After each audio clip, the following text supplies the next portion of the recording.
इदं सुरूपं तथा वा कलत्रं यशश्चारुचित्र धनं मेरुतुल्यम् मनश्चेन लग्नं गुरोरङ्घ्रिपद्मे ततः किं ततः किं ततः किं ततः किम्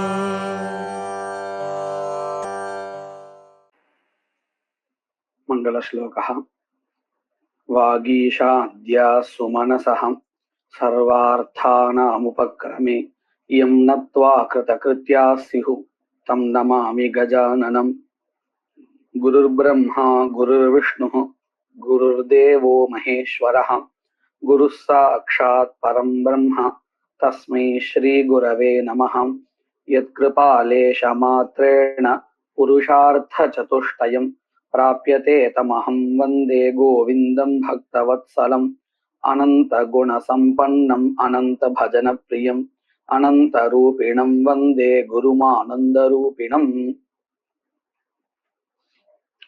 நம்ம கடைசியா இந்த விஷயத்தை பார்த்தோம். அதாவது இந்த நீலோத்பலம் அப்படிங்கிற இடத்துல எந்த மாதிரியான சாமானாதிகரண்யம் உண்டோ, ரெண்டு பதங்களுக்கும் சமானார்த்த போதகத்துவம் எப்படி உண்டோ அதை போல இங்க கிடையாதுன்னு சொன்னோம். அப்படின்னா என்ன அர்த்தம்? நீலோத்பலம்ங்கிற இடத்துல நீல பதத்தினுடைய சக்கியார்த்தா நீல குணம் பொதுவா. ஆனா அந்த நீலோத்பலம்ங்கிற இடத்துல நீலபதம் அந்த உத்பல புஷ்பத்தை சொல்லணுங்கிறதுக்காக நம்ம என்ன பண்றோம்? நீலபதத்துக்கே லக்ஷணையா நீலகா என்கின்றதான குணத்தை கொண்ட திரவியம் வரையில் அர்த்தம் பண்ணிக்கிறோம் லக்ஷணையா. இப்ப இந்த நீலோத்பலம்ங்கிற இடத்துல நீலபதம் குண விசிஷ்ட திரவிய பரமா இருந்தாலும் லக்ஷணையா அந்த நீலபதத்துக்குன்னு ஒரு சக்கியார்த்தா உண்டு. இந்த இடத்த விட்டாலும் வேற இடத்துல நீலபதம் நீல குணத்தை சொல்றதா இருக்கு. அந்த மாதிரி இங்க உத்பிதாயஜேத பசுகாமகாங்கிற இடத்துல உத்பித் சப்தத்துக்கு இந்த இடத்தை விட்டால் வேற எங்கேயாவது தனியா ஒரு அர்த்தம் சொல்றதுக்கு ஒரு சாமர்த்தியம் இல்லை. உத்பித் சப்தாங்கிறது அந்த விசேஷா யாக விசேஷா இருக்கு இல்லையா, அதைத்தான் குறிப்பிடுறதை தவிர்த்து அதை தவிர்த்து வேற எந்த ஒரு அர்த்தத்தையும் குறிப்பிடுவதாக இல்லை. இதுதான் வித்தியாசம். நீலபதமானது அப்படி இல்லை. இந்த இடத்துல உட்பலத்தை திரவியத்தை குறிப்பிடலேன்னு சொன்னாலும் கூட இன்னொரு இடத்துல அது குணத்தை சொல்றதுக்கு சமர்த்தாவா இருக்கு. அப்போ நீலோத்பலம்ங்கிற இடத்துல எந்த மாதிரியான சாமானாதிகரண்யம் உண்டோ அந்த மாதிரியான சாமானாதிகரண்யம் இந்த இடத்துல உத்பிதாயஜேத பசுகாமகாங்கிற இடத்துல கிடையாது அப்படின்னு நமக்கு காமிச்சு கொடுத்தார் இது வரையல். இப்போ எந்த மாதிரியான சாமானாதிகரண்யம் கிடையாதுன்னு சொன்னார். அப்போ எதை போல சாமானாதிகரண்யம் இங்க இருக்குன்னு காமிக்கணுமா இல்லையா? அதுக்காக கிரந்தத்தை ஆரம்பிக்கிறார். அத்தச்ச அர்த்தாந்தர வாச்சித்வ அபாவேன ந நாமதேயஸ்ய உத்பித் ரூப நாமதேயஸ்ய நீலசப்தவத் சாமானாதிகரண்யம் ந ததா சாமானாதிகரண்யம் தாதுஷ சாமானாதிகரண்யம் நாஸ்தி அப்படின்னு சொல்லி கொடுத்துட்டார். சரி, கிம் தரிஹி, அப்போ எந்த மாதிரியான சாமானாதிகரண்யம் இங்க இருக்கு அப்படின்னு கேட்டால் வைஸ்வதேவ்யாமிக்ஷா இத்யத்ர ஆமிக்ஷா சப்தவத் தப்தே பயசி தத்யானயதி சா வைஸ்வதேவ்யாமிக்ஷா அப்படின்னு இருக்கு. இப்போ இந்த இடத்துல விதி வாக்கியம் எதுன்னு கேட்டால் வைஸ்வதேவ்யாமிக்ஷா அப்படிங்கறதுதான் விதி வாக்கியம். அதாவது விஸ்வதேவ தேவதாகமான திரவியத்துடன் கூடிய யாகா விதிக்கப்படுறது. இந்த இடத்துல யாகத்தை சொல்றதுக்கு தனியா ஒரு பதம் இல்லை. வைஸ்வதேவ்யாமிக்ஷா அப்படிங்கிற அம்சத்தை எடுத்து பார்த்தோம்னா அதுல யாகத்தை சொல்றதுக்கு ஏதாவது சப்தா இருக்கோ? யஜேதா இல்ல நிர்வபதி ஆலபேதா இப்படி எதுவுமே இல்லை. ஜுஹோதி மாதிரி அந்த இடத்துல தாத்வர்த்த தாத்துவே இல்லை அங்க இல்லையா? அப்போ கர்மாவை விதிக்க கூடியதான பதம் அங்க இல்லை. வைஸ்வதேவி ஆமிக்ஷா அவ்வளவுதான் இருக்கு. அதனால நம்ம என்ன பண்றோம்னு கேட்டா, திரவிய தேவதா சம்பந்தம் இங்க நமக்கு தெரியறது. எப்படி தெரியறதுன்னா, இந்த வைஸ்வதேவிங்கிற பதத்தினால தெரியறது இல்லையா? நல்லா பாருங்க, வைஸ்வதேவி அப்படிங்கிற பதம் எதிலிருந்து வந்ததுன்னு கேட்டால், விஸ்வே தேவ அப்படிங்கிற பதத்திலிருந்து வந்தது இல்லையா? இப்ப நம்ம இந்த இடம்னு விட்டுட்டு சாமானியமா பார்ப்போமே, ஆக்னேயம் அப்படின்னு சொல்றோம். புரோடாசத்தை ஆக்னேயா புரோடாசா அப்படின்னு சொல்றோம். இந்த ஆக்னேயா அப்படின்னா என்ன அர்த்தம்? இந்த பதம் எதிலிருந்து வந்தது அப்படின்னு கேட்டால், முதல்ல அக்னி சம்பந்தப்பட்டதா இருக்குன்னு தெரியறது இல்லையா? அப்போ அக்னி பதத்திலிருந்து வந்ததுன்னு தெரியறது. பார்ஹஸ்பத்தியம் அப்படின்னு சொல்றோம். ப்ரஹஸ்பதி சம்பந்தப்பட்டதுங்கிற அர்த்தத்தை கொடுக்கறதுக்காக வந்தது இந்த பார்ஹஸ்பத்தியம் அப்படிங்கிற பதம். இந்த சூக்த ஹவிஷோ அப்படின்னு இருக்கு. அதாவது அந்த தேவதாவுக்கு சம்பந்தப்பட்ட சூக்தமா இருந்தாலோ அல்லது ஹவிசா இருந்தாலோ சொல்லக்கூடிய பிரத்யா அது. சூக்த ஹவிஷோ தேவதா தத்தித பிரத்யான்னு பேர். அந்த தேவதாவுக்கு சம்பந்தப்பட்டதான சூக்தமா இருந்தால் ஆக்னேயம் சூக்தம் அப்படின்னு சொல்லணும். ஆக்னேயம் ஹவிஹி இப்படின்னு. அப்போ இப்போ பிரகிருத்த இடத்துல பாருங்க, இத போலவே வைஸ்வதேவி அப்படிங்கிற பதம் விஸ்வதேவ பதத்திலிருந்து வந்திருக்கு. இந்த விஸ்வதேவ பதம் ஒரு தேவதாவை குறிப்பிடுறதா இருக்கு. அந்த தேவதாவிற்கு சம்பந்தப்பட்ட திரவியம் வைஸ்வதேவி. இதையே நம்ம தெரிஞ்சுக்க வேண்டியதுக்குன்னு சொன்னா, இந்த இடத்துல யாகத்தை சொல்றதுக்குண்டான பதமே இல்லை. அப்போ எப்படி நீங்க யாகத்தை கல்பிக்கிறீர்கள்? கல்பிக்கிறதா அவசியம் கல்பிக்கணும். யாகத்தை சொல்ற ஒரு பதத்தை கல்பிக்கணும். அவசியம் கல்பிக்கிறதா இருந்தால் எதை வச்சு கல்பிக்கிறேன் அப்படின்னு கேள்வி வரும் இல்லையா? அதற்கு பதில் இதுதான். எங்க திரவிய தேவதா சம்பந்தம் தெரியறதோ அந்த சம்பந்தமானது யாகா இல்லாமல் முடியாது. அப்படின்னு என்ன அர்த்தம்? அந்த திரவியம் தேவதா எங்க போய் எங்க அந்த சம்பந்தமானது ஒரு கிரியை வேணுங்க. கிரியை வந்தாதான் அந்த சம்பந்தம் சேரும். அந்த கிரியை தான் யாக கிரியா. அப்போ திரவிய தேவதா சம்பந்த அந்யதான் உபபத்தியான்னு சொல்லுவோம். அப்படின்னு அர்த்தம், திரவிய தேவதா சம்பந்தம் ஏற்படுவதற்காக ஒரு கிரியையை இங்க கல்பிக்கிறோம். அந்த கிரியையை தான் நாம யாகான்னு சொல்றோம். இப்ப இவ்வளவும் சொன்னது எதுக்காகன்னு கேட்டா, இந்த இடத்துல வைஸ்வதேவ் யாமிக்ஷாங்கிற இடத்துல யாகத்தை சொல்றதுக்குண்டான பதம் இல்லைன்னு சொன்னாலும் நாம கல்பிக்கணும். யஜேத அப்படின்னு நம்ம அதுல சேர்த்துக்க வேண்டியதுதான். இந்த மாதிரி நம்ம பல இடங்கள்ல பார்த்திருக்கோம். யதா ஆத்மேயோ ஓஷ்டாகபாலோமா வாஸ்யாஞ்ச பௌர்ணமா அஸ்யாஞ்சா சுதபோதின்னு நம்ம ஆரம்பத்துல நிறைய பார்த்திருக்கோம் இந்த உதாரணத்தை. அங்க பவத்தின் தான் இருக்கு. இருந்தாலும் நம்ம என்ன பண்றோம், அந்த இடத்துல பவதிங்கிற பதத்துக்கே லக்ஷணையா யாகான்னு அர்த்தம் பண்ணிக்கிறோம். அல்லது யாக பதத்தையே புதுசா, யாகத்தை சொல்ற பதத்தையே புதுசா நம்ம அத்தியாகாரம் பண்ணிக்கிறோம். அத போல இங்கேயும் வைஸ்வதேவியாமிக்ஷாங்கிற இடத்துல யாகத்தை சொல்லக்கூடியதான பதத்தை நாம அத்தியாகாரம் பண்ணிக்கிறோம், சேர்த்துக்கிறோம். சேர்த்துட்டா இப்ப என்ன அடுத்து வைஸ்வதேவியாமிக்ஷா யஜேதான் இருக்கு. இது அந்த வாக்கியத்தை வச்சுட்டு பார்த்தார். இந்த வாக்கியத்திலிருந்து நமக்கு கிடைக்கக்கூடிய அர்த்தா இருக்கே, அது எப்பேற்பட்ட அர்த்தான்னு கேட்டா நல்லா பாருங்க. விஸ்வே தேவ தேவதாக்கமான திரவியத்தினால், யாகத்தினால், அதுவும் எப்படி இந்த விஸ்வே தேவ தேவருக்கு சம்பந்தப்பட்டதான திரவியத்தை கொண்ட யாகத்தினால் அபூர்வம் அபூர்வம் கிஞ்சித் பாவயத் இப்படின்னு சொல்லணும். அதாவது இங்க வைஸ்வதேவி ஆமிக்ஷா இப்படின்னு பதங்கள் இருக்கு இல்லையா, எல்லாம் பிரதமாந்தமா இருக்கு, பிரதமா விபக்தியந்தமா இருக்கு. ஆனா நமக்கு எப்படி தேவையா இருக்கு தெரியுமா? திருத்தீயா விபக்தியந்த அர்த்தம் தேவையா இருக்கு. அதாவது வைஸ்வதேவி இருக்கு இல்லையா, வைஸ்வதேவியா அப்படிங்கிற அர்த்தம் வேண்டியிருக்கு. அதுக்கு என்ன, அப்படி வைஸ்வதேவியான்னு வச்சுட்டால் நமக்கு எந்த மாதிரியான அர்த்தம் கிடைக்கும்? விஸ்வே தேவ தேவதாக்கேன யாகேன, விஸ்வே தேவ தேவதாக்கேன யாகேன இப்படின்னு அர்த்தம் நமக்கு வேண்டி இருக்கு. அதனால நம்ம என்ன பண்றோம், பிரதமா விபக்திக்கே திருத்தீயா அர்த்தத்தை எடுத்துக்கிறோம். வைஸ்வதேவி அப்படின்னு பிரதமாந்த பதம் இருந்தாலும் அதற்கே நம்ம லக்ஷணையா எந்த அர்த்தத்தை எடுத்துக்கிறோம்? விஸ்வே தேவ தேவதாக்கேனா. அந்த விஸ்வே தேவ தேவதாக்கேன்னு அர்த்தம் விஸ்வே தேவ தேவதாவுக்கு சம்பந்தப்பட்ட திரவியத்தினால் அப்படின்னு அர்த்தம். சரி, அந்த விஸ்வே தேவதாவுக்கு சம்பந்தப்பட்ட திரவியம் எது? வைஸ்வதேவிங்கிற பதம் திரவியத்தை சொல்றது, தேவதைய சொல்லல, திரவியத்தை சொல்றது. எப்பேற்பட்ட திரவியத்தை சொல்றது? விஸ்வே தேவதாவுக்கு சம்பந்தப்பட்ட திரவியத்தை சொல்லுது. சரியா? நல்லா இது மனசை வாங்கிக்கணும். வைஸ்வதேவிங்கிற பதம் தேவதாவை சொல்லல. ஏன்னா தேவதா சொல்ற பதம் விஸ்வே தேவ பதம். அந்த பதத்துக்கு அப்புறம் ஒரு பிரத்யா அஸ்ய அப்படின்னு சாஸ்ய தேவதான்னு ஒரு சூத்திரம், அந்த சூத்திரத்தினால சொல்லப்பட்ட அணு பிரத்யா அங்க வந்துடுறது. வந்தா என்ன ஆடுறது? இந்த வைஸ்வதேவிங்கிற பதத்துக்கு விஸ்வே தேவ சம்பந்தப்பட்ட திரவியம் அப்படிங்கிற வரையில் அர்த்தம் கிடைக்கிறது.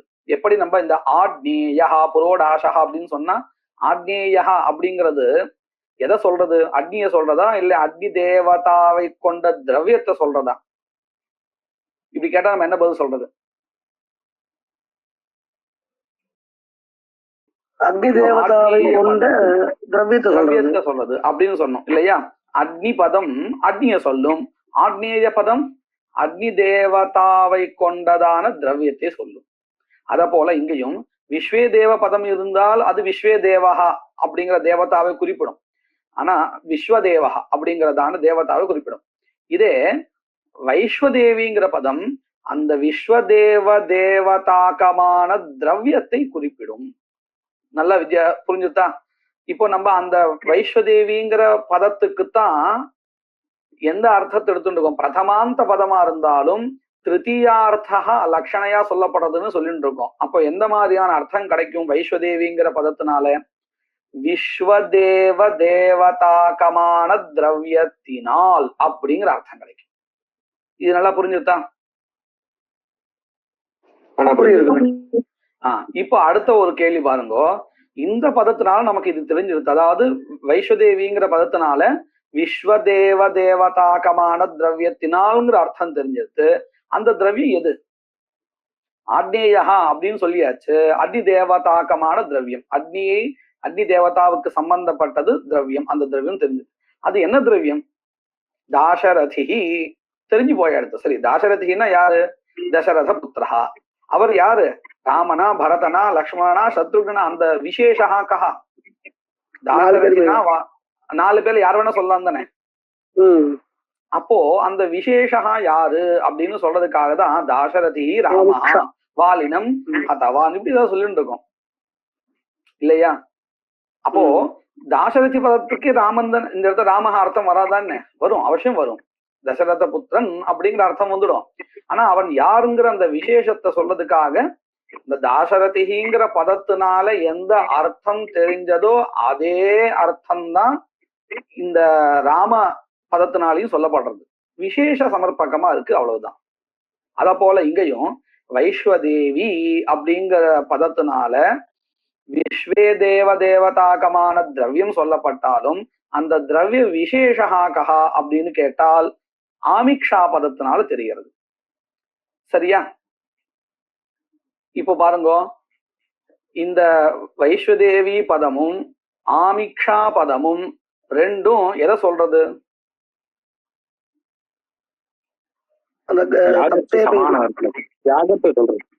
சமீச்சீனம்.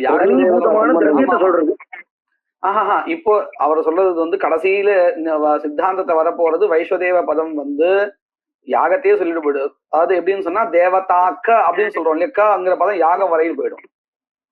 இப்போதைக்கு நம்ம புரிஞ்சுக்கிறதுக்காக என்ன பண்றோம்? வைஸ்வதேவி பதம் திரவியத்தை சொல்றது இப்படின்னு வச்சுக்கோம். சரியா? அப்போ என்ன அடுத்து?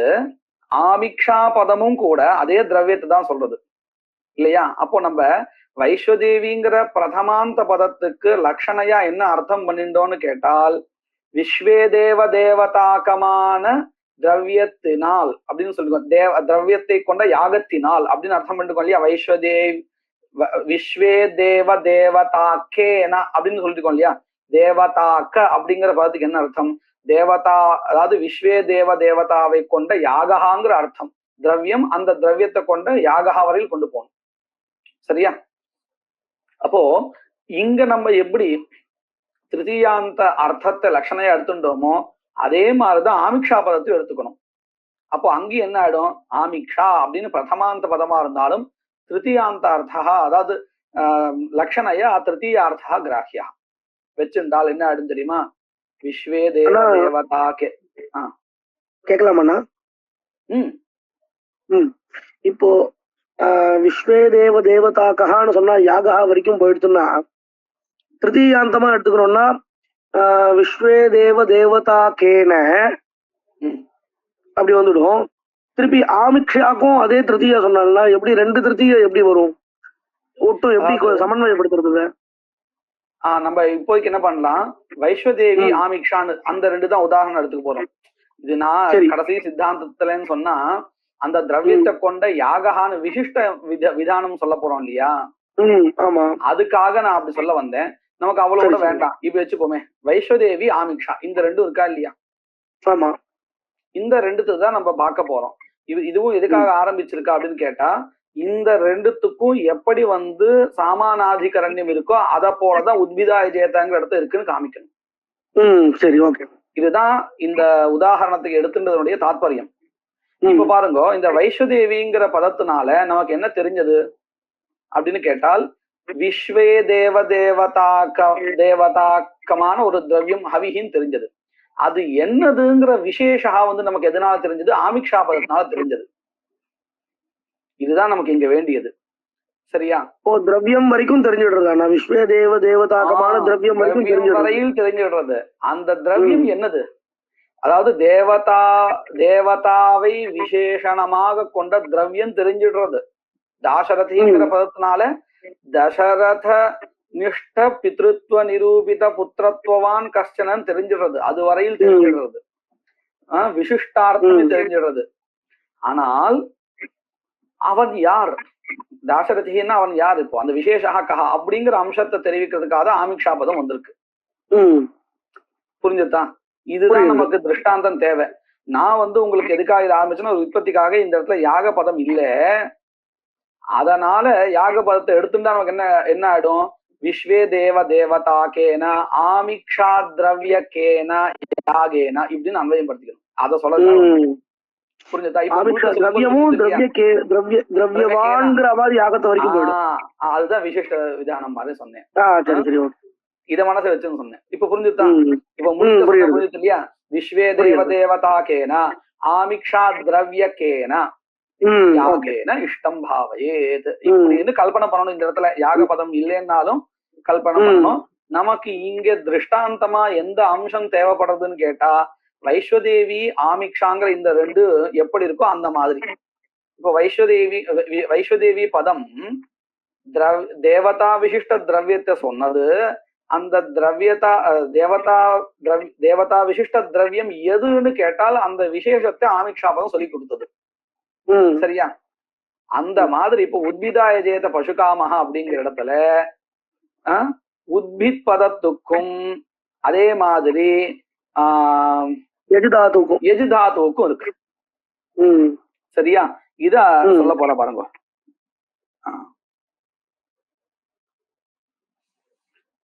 இப்ப நல்லா இது இப்ப புரிஞ்சுது இல்லையா? சாமான அதிகாரம் இங்க எந்த மாதிரி இருக்குன்னு காமிச்சுக்கான்னு புரிஞ்சிருக்கு இல்லையா? இதை வச்சு பங்கி பார்த்தா நல்லா புரியுமா? கிம் தரிஹி அப்படின்னு கேள்வி கேட்டு, வைஸ்வதேவ் யாமிக்ஷா இத்யத்ர ஆமிக்ஷா சப்தவத், அது எப்படின்னு அவரே விளக்குறார். வைஸ்வதேவி சப்தஸ்ய ஹி தேவதா தத்திதாந்தத்வாத், இந்த வைஸ்வதேவ பதம் தேவதா தத்திதத்தை கொண்டிருப்பதனால தத்திதஸ்ய ச சாஸ்ய தேவதா இது சர்வநாமார்த்தே ஸ்மரணாத் சர்வநாம்னாஞ்ச உபஸ்தித விசேஷ வாச்சித்வேன விசேஷ பரத்வம். இந்த இடத்த ஒரு சூத்திரத்தை எடுத்து நம்ம பார்த்தா தெரியும். சாஸ்ய தேவதான சூத்திரம். இந்த சூத்திரத்தினால அணு பிரத்யா விதிக்கப்படுறது. அது எந்த அர்த்தத்துலன்னு கேட்டா, இப்ப பாருங்க, ஆக்னேயான் இருக்கா, அக்னிஹி தேவதா அஸ்ய அஸ்ய அப்படிங்கிற அந்த சர்வநாம சப்தா இருக்கு இல்லையா, அந்த அர்த்தத்துல இந்த அண் பிரத்யா விதிக்கப்படுறது. சரியா? அக்னிஹி தேவதா அஸ்ய. இப்ப பாருங்க, வெறும்னே அக்னிஹின்னு நான் ஒரு பதத்தை சொல்றேன். என்ன சொல்றேன்? அக்னிஹின்னு ஒரு பதம் சொல்றேன். இந்த பதத்திலிருந்து அக்னிங்கிற அர்த்தம் தெரியுமே தவிர்த்து அக்னியானவர் அஸ்ய தேவதா அப்படிங்கிற அர்த்தம் தெரியறதா? அஸ்யன்னு அஸ்ய திரவியசிய அல்லது அஸ்ய சூக்தஸ்ய ரெண்டுத்துல ஏதோ ஒண்ணு எடுத்துக்கலாம். தெரியாது. நான் முதல்ல சொல்லிட்டேன். இப்ப அந்த அக்னிங்கிற பதத்தினால் தெரியுமா? தெரியாது. ஆனா ஆக்னேயங்கிற பதத்தினால் தெரியுமா? தெரியும். அங்க மட்டும் எப்படி தெரிஞ்சது? இங்க தெரியல. அக்னிங்கிற பதத்தை சொல்லும் போது தெரியல, ஆனா ஆக்னேயங்கிற பதத்தை சொல்லும் போது தெரிகிறது. என்ன வித்தியாசம்? தேவதாங்கிற சூத்திரத்தினால கண்டிதம் வந்திருக்கு. அங்க அண் பிரத்யா வந்திருக்கு. அப்போ வித்தியாசம் தெரிகிறது. அக்னிங்கிற பதத்துல அண் பிரத்யா இல்ல. அதனால என்ன அடுத்து அங்க அஸ்ய திரவியஸ்ய இயம் தேவதான்னு தெரியல. ஆனா அண் பிரத்யா வந்தா தெரிஞ்சிடுறது இல்லையா? இந்த தஜித பிரத்யா வர்றதுனால்தான் நம்ம ஆதி விருத்தியே பண்ணிட்டு இருக்கோம். தத்தித்தே ஸ்வச்சாமாதேன்னு ஒரு சூத்திரம்.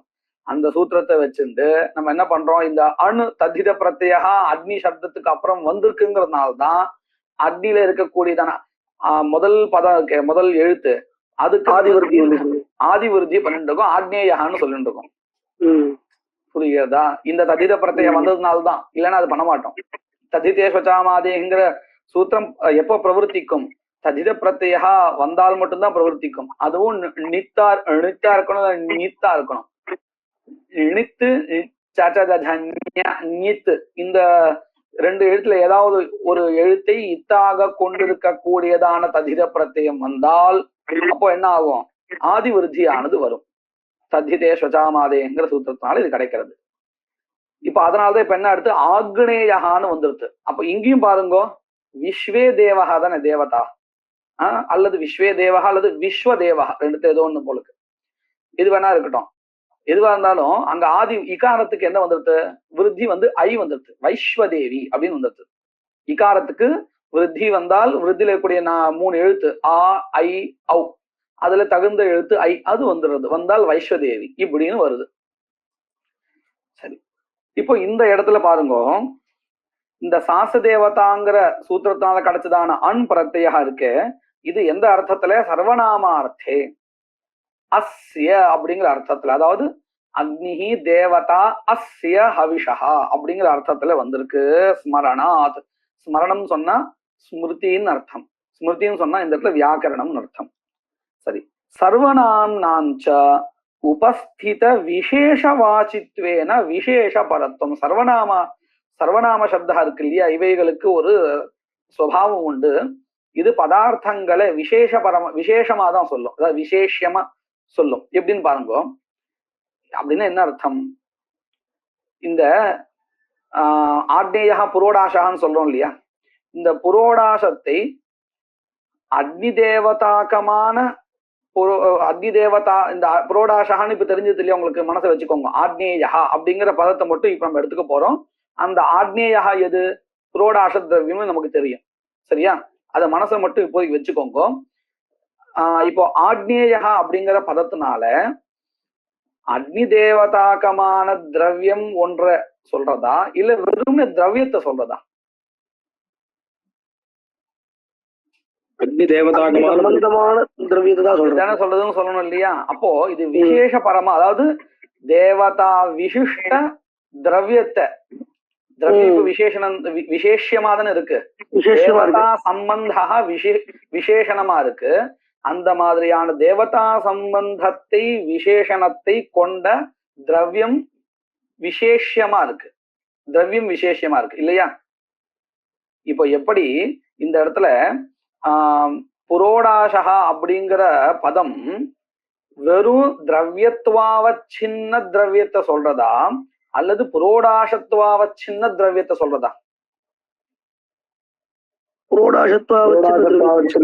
சொல்லணும். அப்போ திரவிய விசேஷத்தை தான் சொல்றது இந்த இடத்துல. திரவிய விசேஷா அததானே சொல்றது.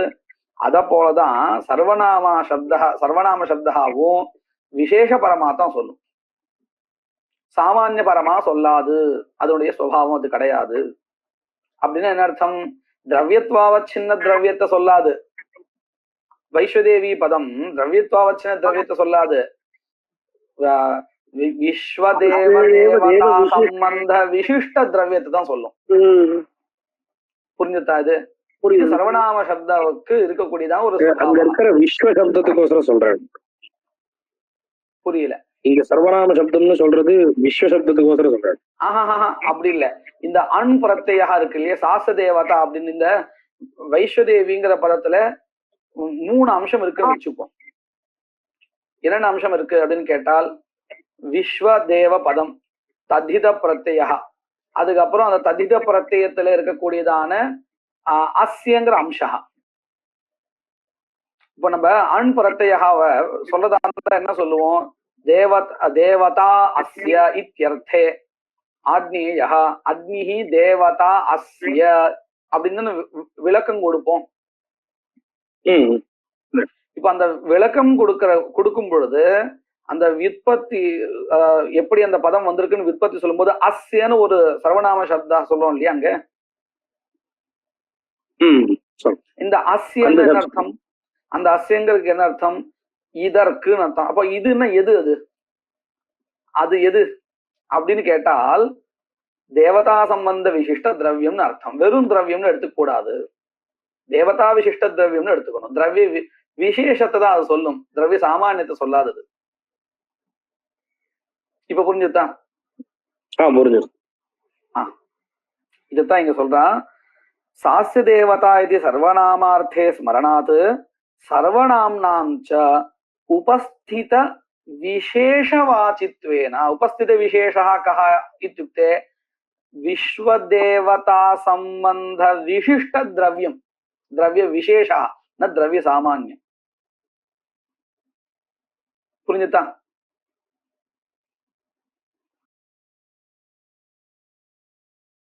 सर्वनाम्नांच उपस्थित विशेष वाचित्वेन विशेष परत्वम, विशेष द्रव्य परत्वमेव कस्य शब्दस्य வைஸ்வதேவி சப்தஸ்ய. அந்த சப்தஸ்யன்னு சொன்னாலும் அந்த சப்தத்துல இருக்கக்கூடிய அஸ்யங்கிறது எல்லாத்தையும் சேர்த்தா சொல்லிட்டு இருக்கேன்.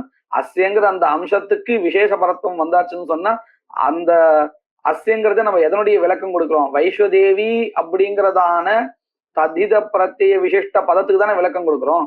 அப்போ அந்த பதத்துல இருக்கக்கூடிய ஒரு அம்சம் சர்வநாம அம்சங்கிறது திரவிய விசேஷத்தை சொல்றதுன்னு சொன்னா வைஸ்வதேவி பதமும் திரவிய விசேஷத்தை சொல்லுதுன்னு அர்த்தம். அந்த பதமே மொத்தம் திரவிய விசேஷத்தை சொல்லுதுன்னு அர்த்தம். பதத்துல இருக்கக்கூடியதான ஒரு பகுதி திரவிய விசேஷத்தை தெரிவிக்கிறது, ஆனா அந்த பதம் திரவிய விசேஷத்தை தெரிவிக்கல அப்படின்னு சொல்ல முடியுமா? பதத்துல இருக்க ஒரு அம்சமே தெரிவிக்கிறது, அந்த பதம் அவசியம் திரவிய விசேஷத்தை சொல்லுதுன்னு அப்படின்னு. அதுதான் விசேஷ பரத்துவம்னு சொன்னான். சரி, இப்போ நமக்கு இந்த வைஸ்வதேவி பதத்துக்கு அர்த்தம் தெரிஞ்சு போயிடுது. விஸ்வதேவ தேவதா சம்பந்தப்பட்ட திரவியம் அப்படின்னு தெரிஞ்சு போயிடுது. அந்த திரவியம் எது? முன்னாடி நம்ம சொன்னபடி தாசரதின்னு சொன்னா தசரதர சம்பந்தப்பட்டவர்னு தெரிஞ்சு போயிடுது. அவர் யாரு, லக்ஷ்மணனா, பரதனா, சத்ருஜனா, ராமனா அப்படின்னு கேட்டால் அந்த விசேஷத்தை சொல்றதுக்காக வந்தது ராமபதம்னு சொன்னோம் இல்லையா. அத போல இங்கேயும் தத்ர கோசோ சமீச்சீனம் தத்ர கோசோ வைஸ்வதேவி சப்த உபாத்தः விசேஷः திரவிய விசேஷः கः இத்யபேக்ஷாயாம் ஆமிக்ஷாபத சாநித்யாத். ஆமிக்ஷாபதம் தத்ரைவ அஸ்தி, சந்நிதோ ஏவ அஸ்தி இது கிருத்வா, அந்த சந்நிதினா அருகிலேயே இருக்கிறதுனால அதுதான் அந்த திரவிய விசேஷ வாச்சகமான பதம் அப்படின்னு தெரிகிறது. ஆமிக்ஷாபத சாநித்யாத் ஆமிக்ஷா ரூபः விசேஷः இத்யவகம்யதே. பங்கி அர்த்தம் புரிஞ்சுதா? இப்போ வார்த்தைக்கு இதுக்கு இந்த சொன்ன விஷயத்துக்கு அந்த என்ன சொல்றது, வார்த்திகத்திலேயே இதே அர்த்தம் தான் சொல்லியிருக்குங்கிறத எடுத்து காமிக்கிறார். யதாஹு ஆமிக்ஷாம் தேவதா யுக்தாம் வதத்தேவ ஏஷஹ தத்திதஹ. தத்திதஹ அயம் சப்தஹ கீதிருஷம் அர்த்தம் போதயதி அப்படின்னு கேட்டால் தேவதாயுக்தாம் போதயதி, தேவதாவுக்கு சம்பந்தப்பட்டதான திரவியத்தை சொல்றது, வெறும் திரவியத்தை இல்லை. சரியா? அதுவும் எப்பேற்பட்டது? ஆமிக்ஷாம், ஆமிக்ஷாமே வதத்தி. அந்த ஆமிக்ஷாம் வதத்திங்கிறது நமக்கு எப்படி தெரிகிறது? பக்கத்துல இருக்க பதத்தினால தெரிகிறது. சரியா? தேவதாயுக்தாம் திரவியம் போதயதி தத்தித சப்தா, அது நமக்கு நல்லா தெரிகிறது. ஆமிக்ஷாம் தேவதாயுக்தாம் வதத்தேவ ஏஷா தத்திதா. அங்கதான் நம்ம கேள்வி கேட்டோம். தேவதாயுக்தாம் வதத்தி, சரி, தேவதாயுக்தம் திரவியம் வதத்தி வைஸ்வதேவி பதத்தினால சரி. அது என்னது ஆமிக்ஷா தான் உங்களுக்கு எப்படி தெரிஞ்சது, பக்கத்துல இருக்கிற ஆமிக்ஷா பதத்தினால தெரிஞ்சது அப்படின்னு சொல்லணுமா இல்லையா? அதுதான் அடுத்த ஸ்லோகத்தை 3வது பதத்தினால சொல்ல பாருங்க. ஆமிக்ஷா பத சாநித்யாத் தசைவ விஷயார்ப்பணம். தசைவ விஷயார்ப்பணம்னு என்ன அர்த்தம்? இந்த ததித பிரத்யத்தினால அஸ்ய அப்படின்னு நம்ம சொன்னோம் இல்லையா?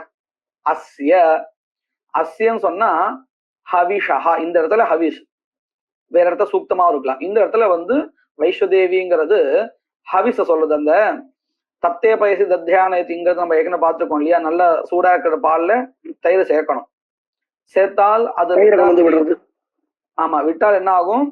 கனிபூத கட்டியான ஒரு பாகமாகவும் நீருக்கு இருக்க அது அந்த கட்டியா இருக்கிற பாகம் தான் ஆமிக்ஷா.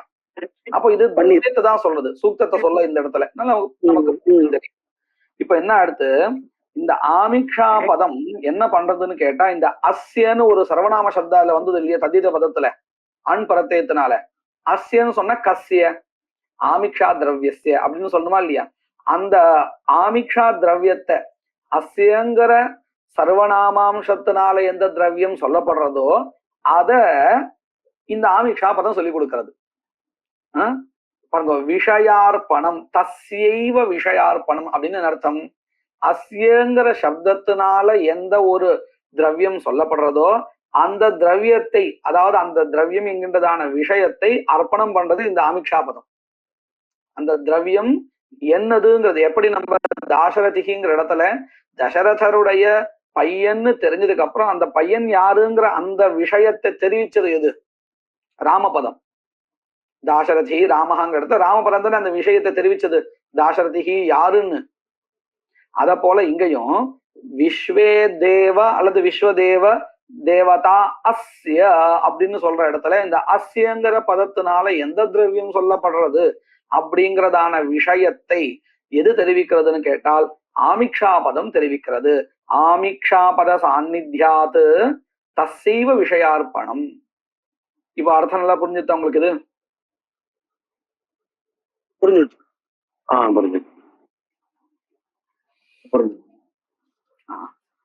இதே விஷயம் தான் சொல்றார் அடுத்ததுலயும்.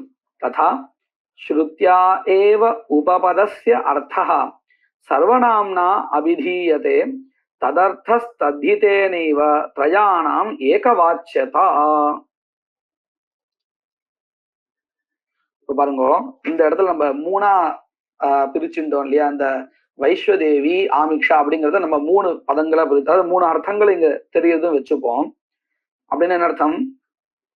இதுல வைஸ்வதேவிங்கிறது ஒண்ணு, ஆமிக்ஷாங்கிறது ஒண்ணு, சரியா?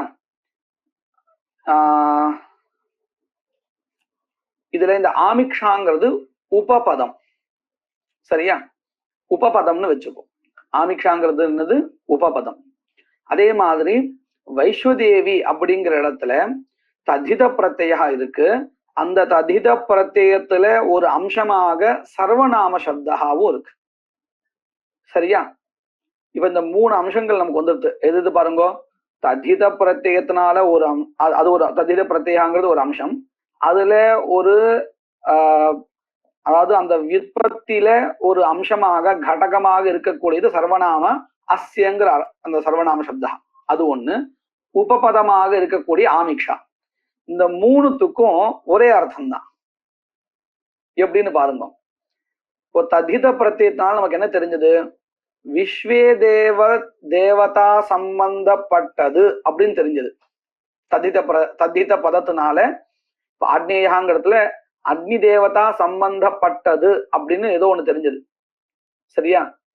அஸ்யங்கிற அந்த அம்சத்தினால இந்த திரவியம்னு தெரிஞ்சது. புரியுறதா? இது 2 அம்சம் நான் எப்படி பிரிக்கிறேன், புரியுறதா? தேவ பதத்தினால நமக்கு என்ன தெரிஞ்சது? விஸ்வதேவ தேவதா சம்பந்தப்பட்டது அப்படின்னு தெரிஞ்சது. அதுலயே ஒரு அம்சமா இருக்கக்கூடிய அஸ்யங்கிற அம்சத்தினால, அஸ்யன்னு அர்த்தம்? இதற்குன்னு அர்த்தம். இதற்குன்னா இதுன்னு அந்த திரவியம் தானே. அந்த திரவியம் அப்படிங்கிற அந்த அஸ்யங்கிற பதத்தினால எந்த திரவியம் சொல்லப்படுறதோ அதுவும் வைஸ்வதேவங்கிற ததித பதத்தினால சொல்லப்பட்டதும் ரெண்டும் ஒண்ணு தானே? ரெண்டும் வெவ்வேறா? ரெண்டும் ஒண்ணுதான். ரெண்டும் ஒண்ணுதான். அதாவது இப்படி சொல்லலாம், விஸ்வதேவ தேவதா சம்பந்தப்பட்ட திரவியம் வைஷ்வதேவ பதம் தான் கிடைச்சது. இது இது இதுன்னா இது அதுவும் அதேதான், திரவியம் தான். சரி, ஆமிக்ஷா அது என்னது? திரவியம். திரவியம் என்ன திரவியம்? அப்போ இந்த 3 பதங்களும் எதை சொல்றது? ஒரே ஒரு பதார்த்தத்தை தான் சொல்றது, அந்த திரவியத்தை தான் சொல்றது. புரியுறதா? புரியுதுண்ணா. இந்த விஷயத்தை தான் இந்த ஸ்லோகத்தை சொல்லி கொடுக்குறான். எப்படின்னு பாருங்க. ஸ்ருத்யா ஏவ உபபதஸ்ய அர்த்தः சர்வநாம்னா அபிதீயதே. இந்த உபபதம்னு நம்ம எதை எடுத்துட்டோம்? ஆமிக்ஷாங்கிற பதம். அந்த உபபதத்தினால, ஆமிக்ஷா பதத்தினால எந்த ஒரு அர்த்தா சொல்லப்பட்டதோ அதுவும், அதுக்கப்புறம் இந்த ததித பிரத்யத்தினால அந்த ஒரு அஸ்யன்னு ஒரு அம்சம் இருக்கு இல்லையா, விருத்தி கடகம்னு சொல்லுவாது. விருத்தி கடகமா இருக்கக்கூடிய அந்த அஸ்யங்கிறதான சர்வநாம சப்தத்தினால என்ன சொல்லப்படுறது? அதுவும் உபபதஸ்யார்த்தः அபிதீயதே.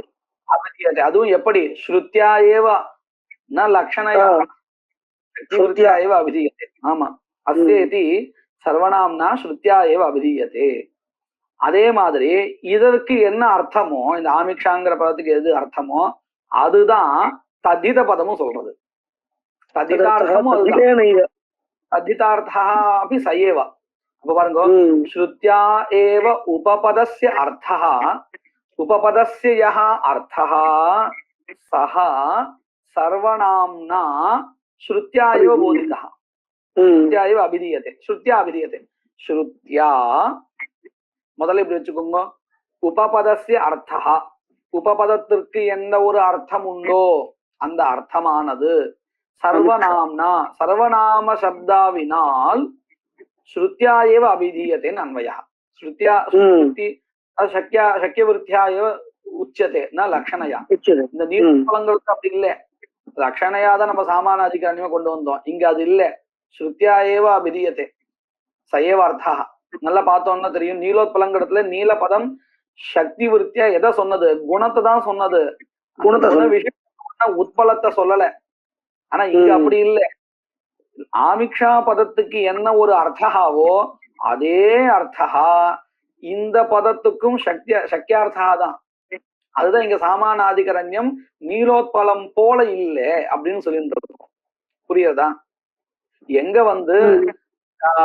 ஒரு பதத்துக்கு இந்த இடத்துல சொல்கின்ற அர்த்தத்தை தவிர்த்து வேற ஒரு அர்த்தமும் சொல்ல முடியுமோ அங்க சக்தி விருத்தியா உபயோகோ சாமானாதிகரண்யம் வராது.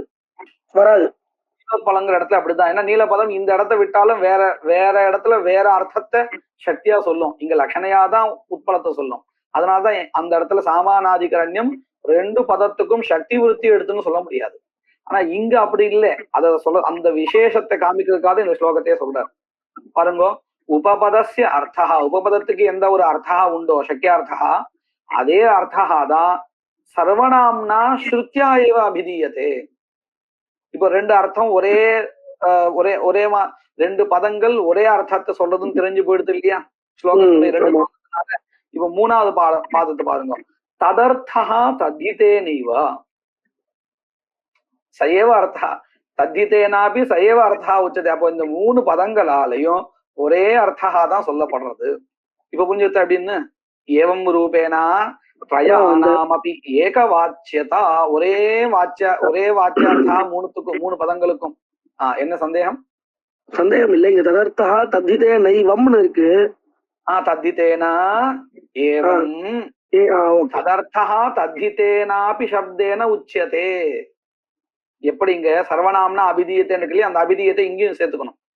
சர்வநாம்னா அபிதீயத்தை, சர்வநாம சப்தத்தினால் அபிதீயத்தை சொல்லப்படுறது. தத்திதேன சப்தேனாபி சயேவ அர்த்தா அபிதீயத்தை. இப்படி அன்வயா. ஏவம் இத்தம் த்ரயாணாமபி சப்தானாம் ஏகவாச்சியதா, ஒரே அர்த்தம் தான் மூணுத்துக்கும், ஒவ்வொன்றுத்துக்கும் ஒவ்வொன்னு இல்லை. அப்ப என்ன அடுத்து? நீலோத்பலம் போல இங்க இல்ல, சாமானாதிகரண்யம் ஒரு பதத்துல லட்சணா வச்சுன்னு தான் சொல்லணுங்கிறது இல்ல, சக்கியார்த்தமாவே எல்லாமே கிடைச்சிடும் அப்படிங்கிறது வித்தியாசம். இப்ப புரிஞ்சுதான் நல்லா? புரியுது? புரியுது. சமீச்சீனம். தஸ்மாத் யதா வைஸ்வதேவி சப்தோபாத்த விசேஷ சமர்ப்பகத்வேன ஆமிக்ஷாபதஸ்ய வைஸ்வதேவி சப்தேன சாமானாதிகரண்யம். அதனால இப்ப என்ன தெரிஞ்சது இந்த இடத்துல, வைஸ்வதேவி பதத்தினால விஸ்வதேவ தேவதா சம்பந்தப்பட்ட திரவியம்னு தெரிஞ்ச பிறகு அதே அர்த்தத்தை, அதாவது அந்த விஸ்வதேவ தேவதாவுக்கு சம்பந்தப்பட்ட திரவியம் எதுங்கிற விசேஷ சமர்ப்பகமாக ஆமிக்ஷா பதம் இருந்ததோ அதனாலதான் ரெண்டுத்துக்கும் சாமானாதிகரண்யம் எப்படி கிடைச்சதோ, சாமானாதிகரண்யம் சமானார்த்த போதகத்துவம் எப்படி கிடைச்சதோ அத போலதான் இங்கேயும். நல்ல பங்கி அர்த்தம் புரிஞ்சிருக்கா? சொல்றேன் பாருங்க. வைஸ்வதேவிங்கிற பதத்தினால என்ன அர்த்தம் சொல்லப்பட்டது? விஸ்வதேவ தேவதாவுக்கு சம்பந்தப்பட்ட திரவியம் அப்படின்னு அர்த்தம் கிடைச்சதா? அதே அர்த்தம் தான் ஆமிக்ஷா பதத்தினாலையும் சொல்லப்படுறது. ஆனா எந்த ஒரு அதிகப்படியான தெரியுதுன்னா, அந்த விஸ்வதேவ தேவதாகமான திரவியம், திரவிய விசேஷம் எது, அதாவது புரோடாஷாவா இல்ல சருகுவா இல்ல ஆமிக்ஷாவா அப்படிங்கிற சந்தேகம் வரும்போது ஆமிக்ஷாங்கிறத காமிக்கிறது. அப்போ வைஸ்வதேவிங்கிற பதத்தினால சொல்லப்பட்ட திரவியத்தை காட்டிலும் வேறான ஒரு அர்த்தம் எல்லாம் சொல்லல ஆமிக்ஷா பதம், அதத்தான் சொன்னது இல்லையா? அப்போ இந்த ரெண்டு பதங்களுக்கும் இப்போ சாமானாதிகரண்யம் இருக்கா இல்லையா, சமான அர்த்த போதகத்துவம் இருக்கா இல்லையா? இந்த சாமானாதிகரண்யமும் நீலோத்பலங்கிற இடத்துல சொல்லப்பட்ட சாமானாதிகரண்யமும் ரெண்டும் ஒன்னா வெவ்வேறா? வெவ்வேறு. எப்படி அப்படின்னு கேட்டா, அங்க நம்ம என்ன பண்ணோம், சமானார்த்த போதகத்துவம் ரெண்டு பதங்களுக்கும் வரணுமா இருந்தால் நீலம் அப்படிங்கிற பதத்துக்கு லட்சணையாதான் நீல குண விசிஷ்ட உட்பலம்ங்கிற அர்த்தத்தை முதல்ல சொல்லிக்கணும். அதாவது எப்படி சொல்லிக்கணும், நீல பதத்துக்கு நீல குண விசிஷ்ட புஷ்பம் அப்படின்னு திரவியம், நீல குண விசிஷ்ட திரவியம் அப்படின்னு அர்த்தத்தை பண்ணிக்கணும். அந்த திரவியம் எது அப்படின்னு அந்த விசேஷாகாங்ஷா வரும் பொழுது உட்பலம் புஷ்பம் அப்படின்னு நம்ம அர்த்தம் பண்ணிப்போம். இப்படி பண்ணினா நமக்கு சாமானாதிகரண்யம் கிடைக்கும். இந்த சாமானாதிகரண்யம் கிடைக்கிறதுக்கு நம்ம என்ன பண்றோம், முதல்ல இருக்கக்கூடியதான நீல பதத்துக்கு லட்சணா பண்றோம். ஆனா இங்க பாருங்க, வைஸ்வதேவிங்கிற பதம் நேரடியாக விஸ்வதேவ தேவதாவுக்கு சம்பந்தப்பட்ட திரவிய விசேஷத்தையே சொல்றது, லட்சணாவே வேண்டாம், சக்தி விருத்தியாயேவ சொல்றது. அதனாலதான் இங்க ஸ்ருத்தியாயேவ அபிதீயத்தைன்னு சொன்னார். அடுத்தா அந்த திரவிய விசேஷம் எதுன்னு கேட்கும் பொழுது இந்த ஆமிக்ஷாபதம் திரவிய விசேஷ சமர்ப்பணம் பண்றது. அப்போ இங்கேயும் சாமானாதிகரண்யம் இருக்கு, நீலோத்பலங்கிற இடத்துலயும் சாமானாதிகரண்யம் இருக்கு. ரெண்டும் ஒரே மாதிரியான சாமானாதிகரண்யமா அப்படின்னு கேட்டால் கிடையாது. ஒரு இடத்துல லட்சணா பண்ண வேண்டியது இருக்கு சாமானாதிகரண்யம் வர்றதுக்கு, இந்த இடத்துல லட்சணா தேவையில்லை. அப்போ ரெண்டு விதமான சாமானாதிகரண்யம் நமக்கு சாஸ்திரத்தை தெரியறதே. இந்த ரெண்டு விதமான சாமானாதிகரண்யத்துல எந்த சாமானாதிகரண்யத்தை நாம இங்க எடுத்துக்கணும்? இப்ப சொன்ன அப்படிங்கிறதான இந்த சாமானாதிகரணத்தை தான் எடுத்துக்கணும். அததான் காமிக்கிறார் பாருங்க. தஸ்மாத் யதா வைஸ்வதேவி சப்தோபாத்த விசேஷ சமர்ப்பகத்வேன ஆமிக்ஷாபதஸ்ய வைஸ்வதேவி சப்தேன சாமானாதிகரண்யம் வர்த்ததே திருஷ்டாந்தே ததைவ ஏவம், ஏவம்ங்கிறது ததைவங்கிற அர்த்தத்துல சாமான்யஸ்ய அவிதேயத்வாத் யஜ்ஜவகத யாக விசேஷ சமர்ப்பகத்வேன நாமதேயஸ்ய யஜினா சாமானாதிகரண்யம். இப்போ இந்த திருஷ்டாந்தத்தை காமிச்சாச்சு, தார்ஷ்டாந்திகத்தை அதாவது நம்ம பிரகிருத இடத்தை கொண்டு வரணும். இப்ப பாருங்க, யாகஹா யஜே உத்பிதா யஜேத அப்படிங்கிற இடத்துல யஜேதன்னு பதம் இருக்கு. இந்த யஜேதங்கிற பதத்தினால யாகஹா விதிக்கப்படுறது, சரியா? யாகஹா விதிக்கப்படுறதுன்னு சொன்னா கஷ்டம். யாக சாமான்யம் அப்படின்னு சொல்ல முடியாது, ஏதோ பொதுவா ஒரு யாகான்னு சொல்லணும், யாக விசேஷா சொல்லணும். ஏதோ ஒரு யாக விசேஷா விதிக்கப்படுறது. அப்போ யஜேதங்கிற இடத்துல யாக விசேஷா விதீயதே அப்படின்னு தெரியறதா? தெரியுது. தெரியுது. அந்த யாக விசேஷா கஹ, கோசௌ யாக விசேஷா. எப்படி வைஸ்வதேவி சப்தத்தினால விஸ்வதேவ தேவதாக்கமான திரவிய விசேஷ கஷ்டன விதீயத்தை அப்படின்னு சொன்னோம். அந்த திரவிய விசேஷ கஹா அப்படின்னு கேட்கும் பொழுது விசேஷத்தை சொல்லி கொடுக்கறதுக்கு எந்த பதம் வந்தது? உத்பித் பதம், ஆமிக்ஷா பதம் வந்தது இல்லையா? அத போல இங்கேயும் யஜேதாங்கிற பதத்தினால யாக விசேஷா விதியத்தேன்னு அர்த்தம் தெரிஞ்ச பிறகு அந்த யாக விசேஷா கஹான்னு ஒரு ஆகாங்ஷா வரும் பொழுது அந்த யாக விசேஷத்தை சொல்லி கொடுக்கிறது எது? உத்பித் பதம்.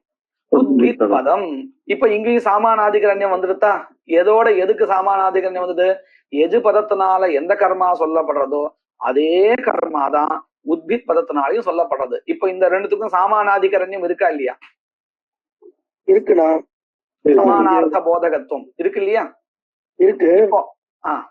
எனக்கு ஒரு சந்தேகம், அங்க விஸ்வதேவ சம்பந்தான்னு ஒரு ததிதம் வந்ததோ இல்லையோ, இங்க அது மாதிரி இல்ல இல்லையா? ததிதம் வேண்டாம், தந்திதம் வந்தாதான் அப்படிங்கிறது கிடையாது. இல்ல இல்ல அப்படி கேட்கல, ததிதம் வந்தாதான் இருக்கணுங்கிறதுக்காக நான் கேட்கல. இங்க அப்படி இல்ல. இந்த உத்பித் பதத்துக்கு என்னதான் அர்த்தம் சொல்றதுங்கிறதுக்காக கேட்டேன். அது நம்ம அப்புறம் பாத்துக்கலாம். அதாவது விற்பத்தி என்னது, யாகத்துக்கு ஏன் உத்பித்துன்னு பேரு வந்தது அப்படின்னு அந்த விற்பத்தி அப்படின்னு தானே பேரு. ஏன் அந்த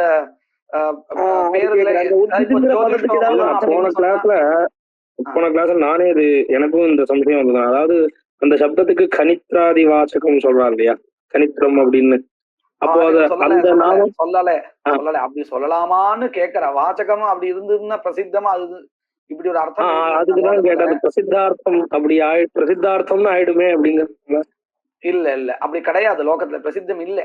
அதனாலதான் நமக்கு உத்பித் அப்படின்னு சொன்னால் என்ன திரவியம்னு சொல்ல, ஏதாவது ஒரு திரவியம் குறிப்பிட்டு சொல்ல முடியுமா? இப்ப சோமஹா அப்படின்னு சொன்னா எல்லாரும் ஒரே ஒரு லதாவை தான் கை காட்டுவோம். ஆனா உத்பித் அப்படிங்கிறதுக்கு ஏதாவது இதுதான்ப்பா அந்த அர்த்தம் அப்படின்னு சொல்றதுக்கு ஏதாவது ஒரு திரவியம் காமிக்க சொல்லுங்க. யாரும் சொல்ல மாட்டாங்க, ஒருத்தர் ஒவ்வொன்னு சொல்லுவா. இப்போ நியாய பிரகாசம் படிச்சு நியாய பிரகாசத்திலேயே அந்த பூர்வபக்ஷத்தை படிச்சவா உத்பித்யதே பூமிஹி அனேன அப்படின்னு அந்த கணித்திர விற்பத்தி காமிச்சிருக்கார் பூர்வபக்ஷத்துல. அதுவும் அந்த பூர்வபக்ஷத்தை படிச்சு புரிஞ்சுட்டுவா வேணா இந்த கணித்திர வாசகத்துவம் வந்துடுமே அப்படின்னு கேட்பான். ஆனா மத்த எல்லாருக்கும் தெரிகிறதா? சாமான்யமா லோகத்துல தெரிகிறதா?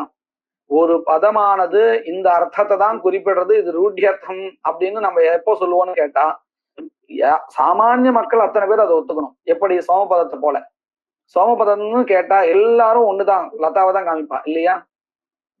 எங்கேயாவது சோபதத்துக்கு இந்த அர்த்தம், மா பதத்துக்கு இந்த அர்த்தம் அப்படின்னு பிரிச்சு காமிச்சு இது கூட அர்த்தம் வரும் அப்படின்னு காமிப்பாளா? காமிக்க மாட்டான் இல்லையா? அதுதான் வித்தியாசம். சரி, இப்போ இந்த இடத்துல இந்த எஜு பதம் யாக விசேஷத்தை சொன்னது. அந்த யாக விசேஷத்தினுடைய பெயர் உத்பித்னு பெயர். இப்போ ராகவன் கேட்ட கேள்வி என்னது, இங்க அந்த ஏன் இந்த பேர் தான் வரணுமா? உத்பித் பல்ல கத்பித்னு கூட வச்சுக்கலாமே, ஏன் உத்பித்னு வைக்கணும்? அதுக்கு ஏதாவது பிரயோஜனம் இருக்கா அப்படின்னு அந்த விற்பத்தி கேட்கிறான். பத விற்பத்தி. நம்ம யாகத்துக்குன்னு பேரு வந்ததுக்கு அப்புறம் நம்ம அது விற்பத்தி காமிக்கலாம். அதாவது உன்னுடைய கேள்வி தாற்பயம் இப்போ ஜோதிஷ்டோமன சொர்க்க காமோ எஜேதாங்கிறத ஜோதிஷ்டோமஹான்னு கர்மாவனுடைய பேரு. ஏன் பேரு வந்ததுன்னா ஜோதிம்ஷி ஸ்தோமாஹா சந்தி பஞ்சதச சப்ததச ஏக விம்சஹான்னு இந்த நாளத்துக்கும் ஜோதிஹின்னு பேரு. அந்த சங்கியாக்கள் கொண்ட ஸ்தோத்திரங்கள் அதுல இருக்கிறதுனால அதுக்கு அந்த கர்மாவுக்கு அப்படி பேரு. அக்னிஹோத்திரம்னு ஏன் பேரு வந்தது? தத்பிரக்ஷ சாஸ்திரத்தினால அந்த கர்மாவில அக்னி தேவதான்னு தெரிஞ்சது, அதனால அக்னிஹோத்திரம்னு பேரு. இப்படி ஒவ்வொரு இடத்துலயும் பேரு வர்றதுக்கு ஒரு நிமித்தம் இருக்கு, இருக்கு. அத போல இங்க உத்பித்துங்கிற பேருக்கு என்ன பிரவృత్తి நிமித்தம்னு கேட்கற இல்லதானே? இதான கேள்வி. இப்ப நம்ம பேருன்னு முடிவு பண்ணியாச்சு இந்த கர்மாவுக்கு. இப்ப நம்ம அந்த உற்பத்தி சொல்லலாம். நல்லா கவனிச்சுக்கணும். முதல்ல இந்த உத்பித் அப்படிங்கிறது எந்த திரவியம் இல்ல, எதுவும் இல்ல, அதனால இது கர்மாவுடைய பேரு நம்ம முடிவு பண்ணிட்டோம். பண்ணினதுக்கு அப்புறம் நம்ம என்ன சொல்றோம்? உத்பித்யதே பசுரூபம் பலம் அனேனா அப்படின்னு விற்பத்தி கல்பிக்கிறோம். நான் ஏன் இப்படி சொன்னேன் தெரியுமா? முதல்ல இந்த கர்மாவுடைய பேர் இது அப்படின்னு முடிவு பண்ணிட்டோம். அதுக்கப்புறம் நம்ம என்ன பண்றோம்? விற்பத்தி கல்பிக்கிறோம். உத்பித்யதே பசு பலம் அனேனா அப்படின்னு. ஏன் இப்படி சொல்லணும்னு கேட்டா எல்லா யாகத்துக்கும் இந்த உத்பித் பேரை சொல்ல முடியாதா? உத்பித்யதே ஸ்வர்க ரூபம் பலம் அனேனா அப்படின்னு ஜோதிஷ்டோமத்துக்கும் உத்பித்தின் பேரை வைக்கலாமா கூடாதா? அப்படின்னு ஒரு கேள்வி வைக்கலாம்ங்கிற மாதிரி வேண்டும். ஆனா பாருங்க, இந்த வாக்கியத்துல தானே இப்ப இந்த உத்பித் பதம் இருக்கு, அங்க இல்லையே. எந்த வாக்கியத்துல இருக்கோ அந்த வாக்கியத்தை நம்ம சமன்வயப்படுத்தி காட்டுறோம். இப்போ உதாரணத்துக்கு பாருங்க, நான் இப்ப சொல்றேன் பாருங்க. ராமஹா பலம் தசரதேன தத்தம் பலம் ராமஹா காததி இப்படின்னு நான் வாக்கியம் சொல்லியிருக்கேன். தசரதேன தத்தம் பலம் ராமஹா காததி இப்படின்னு வாக்கியம். இப்போ இந்த ராமஹாங்கிற பதம் இருக்கு, இது யாரை குறிப்பிடுறது? சீதாபதி ராமனை குறிப்பிடுறதா, இல்ல சாதாரண யாரோ ஒரு ஆசாமி ராமன் அவனை குறிப்பிடுறதா, எப்படின்னு சொல்லலாம்? அப்படிதான் சொல்லுவோம் இல்லையா, சீதாபதியான ராமன் தான் சொல்ல முடியும் இல்லையா, அப்படின்னு பக்கத்துல வந்திருக்கிறதுனால. இப்ப வெறும்னே ராமபதத்துக்கு என்ன அர்த்தம்? ராமஹான்னு அழகானவன் அர்த்தம் இல்லையா, ரமு கிரீடாயாம் தாத்துல இருந்து வந்தது அழகானவன் அர்த்தம் கிடைக்கிறதுன்னு வச்சுப்போம். அப்போ அழகானவனை யாரோன்னு இருக்கலாமே, தசரதன் ஒரு அழகனை கூப்பிட்டு பழம் கொடுத்தார் அப்படின்னு சொன்னா சரி வருமா? சொல்லலாம், தப்பு கிடையாது. ஆனா இந்த வாக்கியத்தை கேட்ட மாத்திரத்துல நம்ம எப்படி அர்த்த நிர்ணயம் பண்றோம்னா, சொன்னபடி தசரதர் கொடுத்தார் அப்படிங்கிறதுனால சட்டுன்னு நமக்கு இந்த ராமர் தான் நமக்கு உபஸ்திதி ஆகும். அப்போ எங்க உபஸ்திதி ஆறதோ அங்க அந்த பதத்துடைய அர்த்தத்தை சொல்றது தானே நமக்கு சௌகரியம். அத போல உத்பித் பதம் உத்பிதாய பசுகாமகான்னு இந்த கர்மாவை, இந்த பசு ரூப பலத்து உத்தேசிச்சு விதிக்கப்பட்டதான கர்மாவை சொல்ற எஜு பதத்தோடு தானே சேர்ந்து இருக்கு உத்பித் பதம். புரியுறதா நான் சொல்றது? சொல்ல வருது, புரியுறதுண்ணா. இப்ப உத்பித்ங்கிற பதத்தை எடுத்துருவோம். எதேத பசுகாமகான் இருக்கு, இந்த பசு ரூப பலத்தை உத்தேசிச்சு விதிக்கப்பட்ட கர்மா இதுன்னு தெரியாது. இதனுடைய பக்கத்துல உத்பித் பதம் இருக்கிறதுனால இந்த யாகத்தை தானே இது சொல்றதுக்கு சாமர்த்தியம் உடையதா இருக்கும். ஆமா, பிரவருத்தி நிமித்தம் எங்க வேணா வருது. இப்ப ராமஹாங்கிற பதத்தினால சீதாபதியான ராமனையும் சொல்லலாம், அழகா இருக்க யார வேணா சொல்லலாம். ஆனா அந்த பிரகிருத்தத்துல அந்த இடத்துல யார் உபஸ்திதமா இருக்கான் அப்படின்னு கேட்டா தசரத புத்திரனான நாமன் தானே. அப்ப அவனைதான் அந்த பதம் சொல்லதுன்னு சொல்லணும் இல்லையா? புரிஞ்சுதா? அத போல இந்த வாக்கியத்துல எந்த கர்மா உபஸ்திதமா ஆச்சு? உத்பீத்துங்கிற பதம் எந்த கர்மாவை வேணா சொல்லலாம் அப்படின்னு சொன்னாலும் பிரகிருத்த இடத்துல எந்த கர்மா உபஸ்திதமா இருக்கு? பசுரூப பலத்தை உத்தேசிச்சு விதிக்கப்பட்டதான அந்த கர்மா தானே உபஸ்திதமா இருக்கு. அப்போ அதைத்தான் அதை சொல்லணும். நத்து ஜோதிஷ்டோமத்தையோ தர்ஷ பூர்ணமாசத்தையோ எல்லாத்தையும் சொல்றதுக்கு அது தகுதி இருக்கு. உத்பித்தியதே சொர்க்கரூப பலம் அனேனா அப்படின்னு சொல்ல முடியும். ஆனா சொல்றதுக்கு அங்க என்ன இல்லை, சாநித்தியம் இல்லை. இந்த சாநித்தியம்னா அந்த அந்த வாக்கியத்தின் உத்பித் பதம் இல்லை. ஆனா இந்த வாக்கியத்துல சொல்லப்பட்ட யாகத்துக்கு சாநித்தியம் இருக்கு உத்பித் பதத்துக்கு. அப்போ இது இந்த யாகத்தை தான் சொல்லும் இல்லையா? இப்ப புரிஞ்சுதா இது அப்படின்னு? புரியுதுண்ணா. உத்பித்தியத்தை உற்பத்தி பண்றதுன்னு அர்த்தமாண்ணா? உத்பித்தியத்தைன்னா உற்பத்தி பண்றதுன்னா உற்பத்தியத்தை. பித்து அப்படின்னா பிதுர் விதாரணேன்னு இருக்கு, பொழந்து வர்றதுன்னு அர்த்தம். இதை வச்சு அந்த பூர்வபக்ஷத்திலையும் கூட என்ன பண்ணினான்னு கேட்டா பூமி அப்படின்னு அர்த்தம் பண்ணி ஏதாவது ஒரு கணித்ராதி திரவியத்தை சொல்லாமே. ஏன்னா திரவியத்தை உத்பித் பதம் சொல்றதா இருந்தால் திருத்தீய விதி பிரகாரா கிடைச்சிடும் இல்லையா? இன்னொன்னு கர்மா வேற ஏதோ கிடைச்சது ஒரு முயற்சி தானே, முயற்சி தானே. பூர்வபக்ஷத்திலையும் இப்படி சொல்லாமா அப்படி சொல்லாமான்னு பாக்குறான். பார்க்கும்பொழுது என்ன ஆகுது, இந்த இடத்துல உத்பித்துங்கிறது திரவியமா இருக்கட்டுமேன்னு கேட்கும் பொழுது விற்பத்தி நீ என்ன காட்டுவ அப்படின்னு சொல்லும்போது அவன சொல்றான் கணித்ராதி. கணித்திரம்னா இந்த பூமி கடப்பாறை அல்ல மண்வெட்டி, இது மாதிரி பூமி எதெல்லாம் பொழக்கிறதோ இப்படி ஒரு விற்பத்தி வச்சுண்டு பிளக்கிறதுனால அப்படி பார்த்தா என்னென்ன திரவியம்னே ஒரு முடிவு வர முடியாது தெரியுமா? உத்பித் விருட்சம் அணையன அப்படின்னு இப்ப நான் நினைச்சேன். கோடாரியோ எதையோ ஒண்ணு வளர்க்கறது, மரம் எதனாலையோ அது அப்படின்னு போயிட்டே இருக்கும். எந்த திரவியத்தை சொல்ல முடியும்? அதுதான் சொல்றேன் லோக்கத்துல பிரசித்தம் இல்லைன்னு சொல்றேன். இதுதான் நம்மளால முடிவு பண்ண முடியாது, அது லோகத்துல பிரசித்தம் இல்லை அப்படின்னு சொல்லிட்டு இருக்கேன். இப்ப புரிஞ்சுதா? இப்போ கர்மநாமதேயம் எப்படின்னு சாமானாதிகரணம் எந்த மாதிரியான சாமானாதிகரன்னு ரொம்ப தெளிவா டீடைலா சொல்லியிருக்காரு. அதுல நம்ம அதை பார்த்துட்டோம். இப்போ சரி, ஏவம் சாமான்யஸ்ய அவிதேயத்வாத் யஜ்ஜவகத யாக விசேஷ சமர்ப்பகத்வேன நாமதேயஸ்ய யஜினா சாமானாதிகரண்யம் தத் சித்தம். கிம் சித்தம்? நாமதேயானாம் விதேய அர்த்த பரிச்சேதகதையா அர்த்தவத்தம் முதல்ல ஆரம்பிச்சது இப்ப முடிக்கிறார். இந்த நாமதேயம் எல்லாம் எது விதிக்கப்படுறதோ கர்மா அதை மற்ற கர்மாக்களிலிருந்து பிரித்து காட்டுகிறது என்பதனால் அந்த நாமதேயங்களுக்கு இப்படி பிரித்து காட்டுவதே பிரயோஜனம் அப்படின்னு சொல்லி கொடுத்துட்டோம். யதாஹு தததீனத்வாத் யாக விசேஷ சித்தேஹே இது ஒரு காமிக்கிறார். என்னன்னு சொன்னா ஒண்ணும் இல்ல, இந்த யாக விசேஷா எப்படி நமக்கு தெரியும்? அந்த பெயரை வச்சுன்னுதான் தெரியும். அப்போ நாமதேய அதீனமா இருக்கு யாக விசேஷ சித்தி. இந்த பேரே இல்லைன்னு வச்சுக்கோங்க. தர்ஷபூர்ண மாசாபியாம் சொர்க்க காமோ எஜேதாங்கிறது தர்ஷபூர்ண மாசம் இது இல்லைன்னா சொர்க்க காமோ எஜேதா. ஜோதிஷ்டோமத்திலையும் சொர்க்க காமோ எஜேதா. அது என்னது கர்மா? அக்னிஹோத்திரம் ஜுகியா சொர்க்க காமஹான் இருக்கு. அக்னிஹோத்திர பதம் ஜுகியா சொர்க்க காமஹா எப்படி இருக்கு? ஒண்ணு ஜுகியாத்துங்கிறதுலயாவது ஹோமஹா தெரிகிறது. தர்ஷபூர்ண மாசத்துக்கும் ஜோதிஷ்டோமத்துக்கும் வச்சு பார்த்தால் எஜேத சொர்க்க காமஹா எஜேத சொர்க்க காமஹான் தான் வந்து நிற்கும், ரெண்டு யாகங்கிறதுனால. அக்னிஹோத்திரத்துக்காவது ஜுஹியாதுன்னு ஹூ தாத்து இருக்கிறதுனால ஹோமஹான்னு தெரிகிறது. இதே அந்த ரெண்டு சொர்க்கத்துக்கு உண்டான ஜோதிஷ்டோமஹாவும் தர்ஷபூர்ண மாசத்தையும் வச்சுட்டு பார்த்தால் பேர் இல்லாம பார்த்தால் எஜேத சொர்க்க காமஹா எஜேத சொர்க்க காமஹா எங்க எந்த யாகம் விதிக்கப்படுதுன்னு தெரியாது. அப்போ அந்த யாக விசேஷத்தை சொல்லி கொடுக்கறதே இந்த நாமதேயம் தான். அதுதான் சொல்றார் தததீனத்வாது யாக விசேஷ சித்தே இதி. இப்பேற்பட்ட இந்த நாமதேயமானது 4 காரணங்களால முடிவு செய்யப்படுறது. இந்த பதம் கர்மநாமதேயம், குணசமர்ப்பகம் அல்ல. தத்னாஜோதிங்கிறது குணசமர்ப்பகம். ஆனா உத்பிதா இதேத பசுகாமகாங்கிற இடத்துல அதே மாதிரி திருத்தீயாந்தமா இருந்தாலும் அது குணசமர்ப்பகம் இல்லை. ஏன்? அங்க என்ன காரணம்? அதுவும் பேரா வச்சுக்கலாமே. தத்னாங்கிறது கர்மா பேரா வச்சுக்கலாம். அல்லது உத்பிதாங்கிறதுலயும் உத்பித் பதம் குணத்தை விதிக்கிறதும் சொல்லாமே. கர்மா ஆல்ரெடி பிராப்தமாயிட்டேன்னா அல்ல, நான் ஒரு கேள்வியை கேட்கறேன், அவ்வளவுதான். நம்ம அங்க வச்சுக்கலன்னு சொல்றதுக்கு காரணம் இருக்கு. ததிங்கிறது லோகத்துல சத்தியமாக பிரசித்தம், உத்பீத் அப்படிங்கிறது பிரசித்தம் இல்லைன்னு நம்ம சொல்ல போறோம். சரி, உத்பீத் அப்படிங்கிற இடத்துல உத்பீத் பதமே திரவியமா வச்சுக்கலாமே, ஏன் வச்சுக்கூடாது?